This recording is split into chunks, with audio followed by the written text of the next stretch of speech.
Bonjour, ravie de vous retrouver aujourd'hui côté fourneau pour un petit potage. Aujourd'hui, je vous propose une soupe de cresson.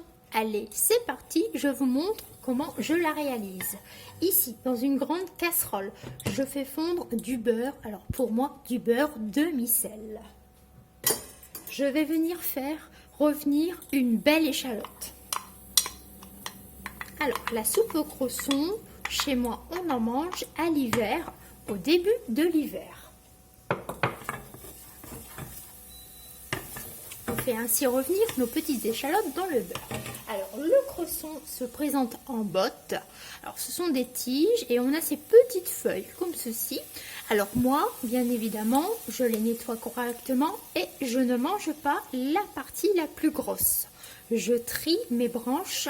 Donc, automatiquement, ceci, par exemple, est retiré de mon potage. Lorsqu'on mixe officiellement, il n'y a aucun souci.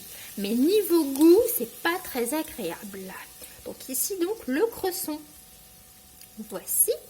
Donc là, j'en ai gardé quelques-uns, quelques petites branches pour décorer mes bols. On retrouve aussi le cresson dans les grands hôtels, les restaurants des grands hôtels parisiens. Les grands chefs se sont appropriés le cresson, les veloutés de cresson, la soupe, sans vraiment s'éloigner de la recette de base que je vous présente ici. Vous savez, moi je suis à la campagne, donc automatiquement le potage, et je suis en surplus dans le Hauts-de-France, donc en surplus, il faut qu'on se réchauffe. Donc ici, ma belle échalote, je vais venir mettre le cresson que j'ai correctement lavé, trié, etc.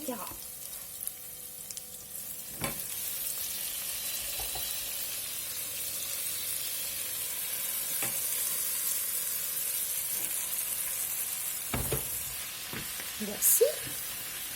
C'est très simple à réaliser et ça change. Il y a du potage tous les jours à la maison, donc je varie ainsi les saveurs. Voilà. Alors ça va fondre, ça cuit très vite. Donc le cresson dans la casserole. Je vais venir mettre une pomme de terre. Il y a deux versions, sans pomme de terre, avec pomme de terre. Et moi j'aime bien avec des pommes de terre quand même. Donc je rajoute une grosse pomme de terre que je coupe en petits morceaux pour cuire plus rapidement. Voici. Je vais venir mettre un petit peu de persil. Alors là c'est du persil frisé. Voici. Je vais venir assaisonner avec un peu de poivre du moulin.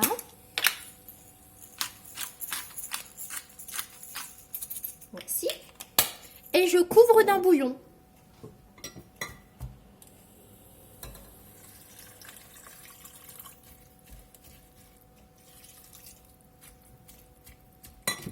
Voici.